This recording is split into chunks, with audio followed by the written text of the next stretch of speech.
Hello friends, आप सभी का स्वागत है हमारे यूट्यूब चैनल विजार्ड क्लासेस पर। ये जो है हमारा बीपीएससी टीचर के लिए क्लास है, जिसमें हम लोग जो है आधुनिक इतिहास के एमसीक्यू और साथ में उसका डिस्कशन करेंगे। यानी कि मॉडर्न हिस्ट्री के क्वेश्चन को हम लोग डिस्कस करेंगे और साथ में उसका डिस्कशन भी होगा। ओके फ्रेंड्स, तो ये सभी क्वेश्चन जो है बीपीएससी में पूछे गए सभी महत्वपूर्ण प्रश्न है। ओके, तो चलिए स्टार्ट करते हैं। फर्स्ट क्वेश्चन है, रेगुलेटिंग एक्ट किस वर्ष में पारित किया गया था? रेगुलेटिंग एक्ट किस वर्ष में पारित किया गया था? In which year the regulating act was passed? Okay, question पूछ रहा है रेगुलेटिंग एक्ट जो है किस वर्ष पारित किया गया था? Option A 1773, option B 1774, option C 1785, option D 1793। Okay, तो आइए इसका आंसर देखते हैं। इसका आंसर हो जाएगा 1773। इसका आंसर हो जाएगा 1773। यानी कि रेगुलेटिंग एक्ट जो है 1773 में पारित किया गया था। यानी कि रेगुलेटिंग एक्ट जो है 1773 में पारित किया गया था। इसका डिस्कशन देखिए। रेगुलेटिंग एक्ट 1773 ब्रिटिश सरकार द्वारा पारित एक महत्वपूर्ण कानून था, जिसका उद्देश्य ब्रिटिश भारत के प्रशासन में सुधार करना था। The Regulating Act 1773 was an important law passed by the British government with the aim of reforming the administration of British India। यानी कि रेगुलेटिंग एक्ट 1773 जो है ब्रिटिश सरकार द्वारा पारित एक महत्वपूर्ण कानून था, जिसका उद्देश्य ब्रिटिश भारत के प्रशासन में सुधार करना था। ओके, रेगुलेटिंग एक्ट जो है ब्रिटिश सरकार द्वारा पारित एक महत्वपूर्ण कानून था, जिसका मेन मोटो जो था, जिसका मेन उद्देश्य जो था, ब्रिटिश भारत के प्रशासन में सुधार करना था। ओके, आइए नेक्स्ट स्लाइड पे। यह अधिनियम एक गवर्नर जनरल के तहत बंगाल, बॉम्बे और मद्रास के 3 प्रेसिडेंसी के प्रशासन को केंद्रित करने की दिशा में पहला कदम था। This act was the first step towards centralizing the administration of the 3 presidencies of Bengal, Bombay and Madras under one Governor General। मतलब कि यह अधिनियम जो है एक गवर्नर जनरल के तहत बंगाल, बॉम्बे और मद्रास के 3 प्रेसिडेंसी के प्रशासन को केंद्रीकृत करने की दिशा में पहला कदम था। 1773 का रेगुलेटिंग एक्ट 11 वर्ष तक चला। The regulating act 1773 lasted for 11 years. यानी कि 1773 का रेगुलेटिंग एक्ट जो है 11 वर्ष तक चला। 1773 के रेगुलेटिंग एक्ट के दोषों को दूर करने के लिए पिट्स इंडिया एक्ट 1784 पारित किया गया था। Pitt's India act 1784 was passed to rectify the defects of the regulating act of 1773। यानी कि 1773 के रेगुलेटिंग एक्ट के दोषों को दूर करने के लिए पिट्स इंडिया एक्ट 1784 पारित किया गया था। कोलकाता में उच्चतम न्यायालय की स्थापना रेगुलेटिंग एक्ट 1773 के द्वारा किया गया था। The supreme court was established in Calcutta by the regulating act of 1773। ठीक है, कोलकाता में उच्चतम न्यायालय की स्थापना रेगुलेटिंग एक्ट 1773 के द्वारा किया गया था। कंपनी में गवर्नर जनरल का पद 1773 के रेगुलेटिंग एक्ट द्वारा सृजित किया गया। बंगाल के प्रथम गवर्नर जनरल वारेन हेस्टिंग थे। The post of Governor General in the company was created by the Regulating Act of 1773। The first Governor General of Bengal was Warren Hastings।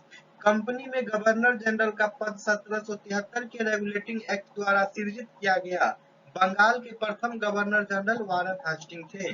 Okay, Bengal के प्रथम governor general जो थे वारन Hasting थे।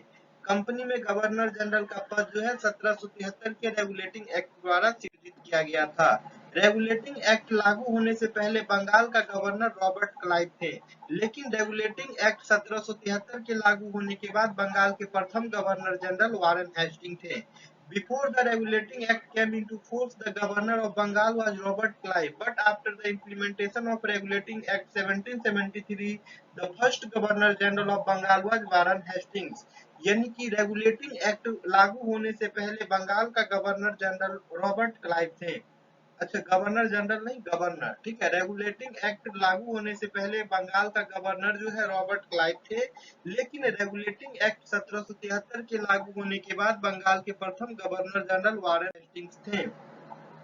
Next question है, भारत की communist party और राष्ट्रीय स्वयंसेवक संघ की स्थापना के क्रमशः सबसे करीबी वर्ष पहचानिए। भारत की कम्युनिस्ट पार्टी और राष्ट्रीय स्वयंसेवक संघ की स्थापना के क्रमशः सबसे करीबी वर्ष पहचानिए। Identify the year closest to the establishment of Communist Party of India and Rashtriya Swayamsevak संघ रिस्पेक्टिवली। भारत की कम्युनिस्ट पार्टी और राष्ट्रीय स्वयंसेवक संघ की स्थापना के क्रमशः सबसे करीबी वर्ष पहचानिए। Option A 1915 1914, option B 1925 1925, option C 1928 1925, option D 1925 1929। तो फ्रेंड्स इसका आंसर हो जाएगा 19 ऑप्शन बी 1925 एंड 1925। यानी कि भारत की कम्युनिस्ट पार्टी और राष्ट्रीय स्वयंसेवक संघ की स्थापना जो है क्रमशः 1925 और 1925 में हुई थी। भारत की कम्युनिस्ट पार्टी और राष्ट्रीय स्वयंसेवक संघ की स्थापना वर्ष 1925 में क्रमशः कानपुर और नागपुर में हुई थी। भारत की कम्युनिस्ट पार्टी और राष्ट्रीय स्वयंसेवक संघ की स्थापना वर्ष 1925 में क्रमशः कानपुर और नागपुर में हुई थी। नेक्स्ट है question number 3। Doctor Rajendra Prasad को संविधान सभा का सभापति कब चुना गया था? ठीक है। नेक्स्ट है question number 3। Doctor Rajendra Prasad को संविधान सभा का सभापति कब चुना गया था? When was Dr. Rajendra Prasad elected for the chairman of the Constituent Assembly? Doctor Rajendra Prasad को संविधान सभा का सभापति कब चुना गया था? ऑप्शन ए सितंबर 1946, ऑप्शन बी अक्टूबर 1946, ऑप्शन सी नवंबर 1946, ऑप्शन डी दिसंबर 1946। तो फ्रेंड्स इसका आंसर हो जाएगा ऑप्शन डी दिसंबर 1946। यानी कि डॉक्टर राजेंद्र प्रसाद को जो है संविधान सभा का सभापति जो है दिसंबर 1946 में चुना गया था। यानी डॉक्टर राजेंद्र प्रसाद को जो है संविधान सभा का सभापति जो है दिसंबर 1946 में चुना गया था। 9 दिसंबर को हुई पहली बैठक में संविधान सभा ने अपना कार्यकारी अध्यक्ष चुना और उसके 2 दिन बाद 11 दिसंबर 1946 को डॉक्टर राजेंद्र प्रसाद को सभा का अस्थायी अध्यक्ष चुना गया। 9 दिसंबर को हुई पहली बैठक में संविधान सभा ने अपना कार्यकारी अध्यक्ष चुना और उसके 2 दिन बाद 11 दिसंबर 1946 को डॉक्टर राजेंद्र प्रसाद को सभा का अस्थायी अध्यक्ष चुना गया। नेक्स्ट है क्वेश्चन नंबर 4। स्वतंत्र भारत के पहले भारतीय गवर्नर जनरल कौन थे? ठीक है। नेक्स्ट है क्वेश्चन नंबर 4। स्वतंत्र भारत के पहले भारतीय गवर्नर जनरल कौन थे? Who was the first Indian Governor General of Independent India? Option A Rajagopalachari, option B Surendranath, option C Rajendra Prasad, option D B R Ambedkar. Okay तो फ्रेंड्स इसका आंसर हो जाएगा ऑप्शन ए राजगोपालाचारी। यानी कि स्वतंत्र भारत के पहले भारतीय गवर्नर जनरल जो थे राजगोपालाचारी थे। यानी कि स्वतंत्र भारत के पहले भारतीय गवर्नर जनरल जो थे राजगोपालाचारी थे। सी राजगोपालाचारी स्वतंत्र भारत के पहले भारतीय गवर्नर जनरल थे। सी राजगोपालाचारी स्वतंत्र भारत के पहले भारतीय गवर्नर जनरल थे। C Gopalachari was the first Indian governor general of independent India. Lord Mountbatten स्वतंत्र भारत का पहला गवर्नर जनरल था। ठीक है। लॉर्ड माउंटबेटन जो है स्वतंत्र भारत का पहला गवर्नर जनरल था और भारतीय गवर्नर जनरल जो है भारत का राजगोपालाचारी थे।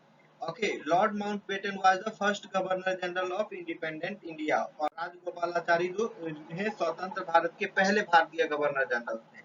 नेक्स्ट है क्वेश्चन नंबर 5। देवबंद के उस विद्वान का नाम बताइए जिन्होंने स्वतंत्रता आंदोलन में महत्वपूर्ण भूमिका निभाई।